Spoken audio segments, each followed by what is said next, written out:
This video will walk you through the construction of the first body paragraph. In building your body paragraphs, you're going to have to rely on the outline that you wrote for the main structure of the paper. Here's the outline that I gave you. And so to build this first body paragraph, I am using this. So the topic sentence and the generalizations provide the framework for the paragraph, and then the subpoints of the outline are going to function as the examples. You remember doing examples in 1301, and generally those examples were stories from your own life.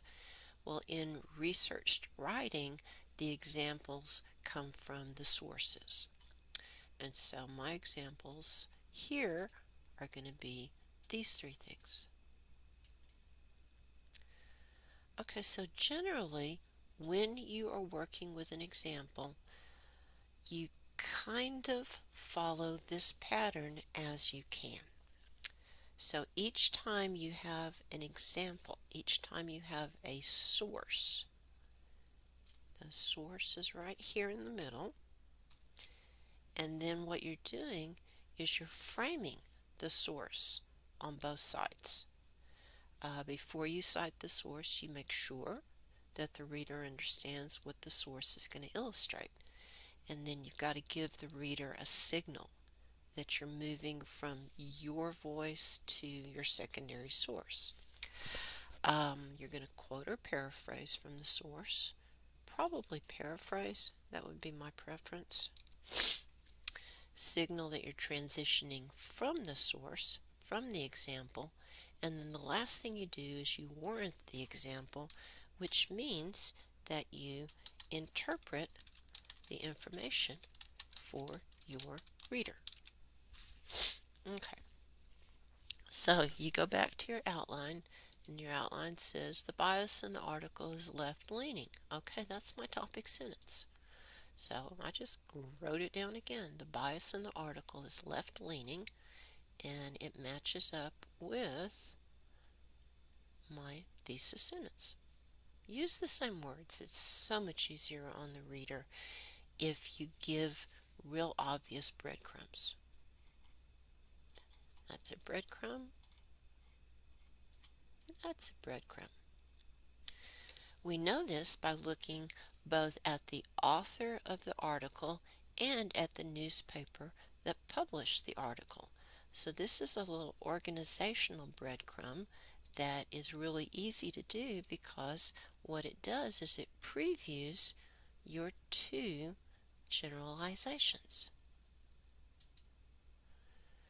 Okay, the author, Emily Bazelon, is a political liberal. Okay, go back to your outline. Looky there. We can tell that she's liberal by the titles of the articles that she's published.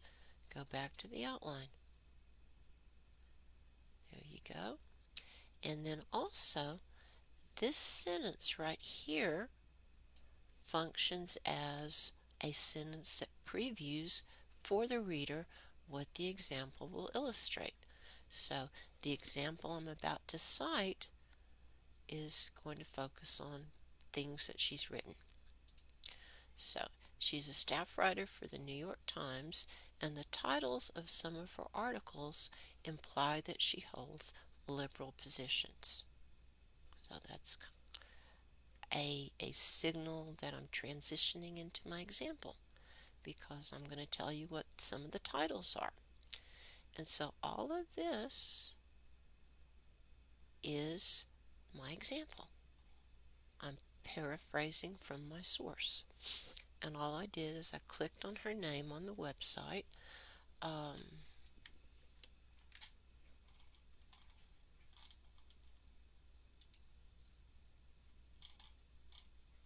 go back to the website and show you.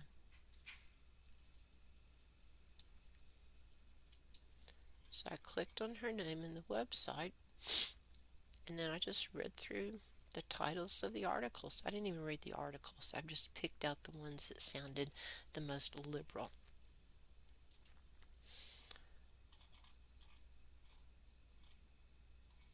Okay, and then I had my example is done. I've got a transition back to my own voice. So here's my signal, the titles of these and other articles. There's my transition that says I'm not using secondary sources anymore. Now you're hearing me again. Imply a criticism of current power structures which happen to be controlled by conservatives. And so this is my interpretation. Come back up here. I'm warranting my example. I am telling my reader what to think.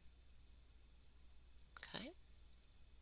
In addition to the articles that she's published, she's also affiliated with left-leaning publications and organizations.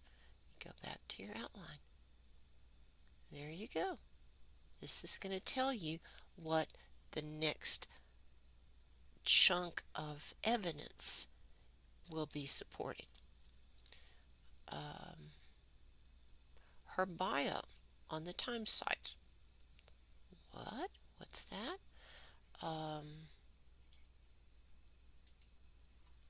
Here's her little bio. And so I'm signaling that I'm moving from my voice to the secondary source voice. And I'm going to be pulling from this material. Said that she worked at Slate, and then I just looked up Slate, and Wikipedia defined it as having a liberal editorial stance. Okay, I sort of informally cited Wikipedia and enjoy this. This is the only time I'm going to let you use Wikipedia. And then I thought, well, I don't really know what a Soros Media Fellow is. So I just looked up Soros Media Fellow, and I found that it was an organization devoted to criminal justice reform specific to the needs of marginalized people like minorities and LGBTQ people. And those are all pretty liberal. So here's my source, and now I'm going to interpret.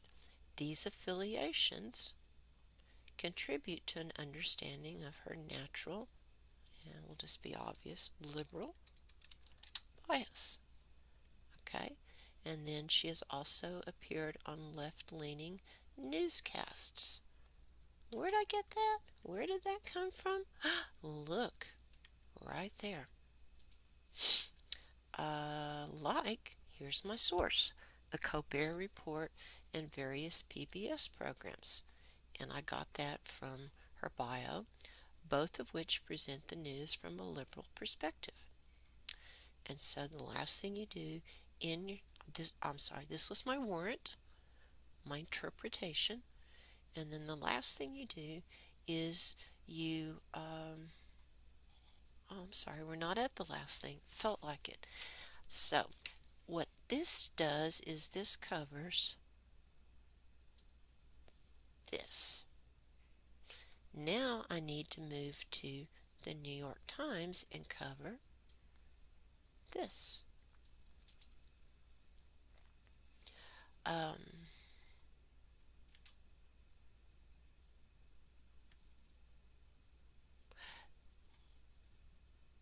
In addition, the newspaper in which her article appears, the New York Times, has a left-leaning angle. It's my second generalization. Here's my signal. The All Sides Media Bias chart identifies the Times as leans left in its news-only capacity and left in its opinion capacity. A different media bias chart from Adfonts Media puts the New York Times on the border between leans left and hyperpartisan left. So here are my two pieces of information, my two sources. And though as a newspaper, let's do two different sources. Label the Times as liberal. So there's my warrant. And though, as a newspaper, the Times strives for objectivity and does publish the perspectives of a diverse range of people, the fact that she is a staff writer for this publication, coupled with her other professional activities, means that her bias will probably be left leaning. And so, just like always, always, always, you end the paragraph with a sentence that restates the topic sentence.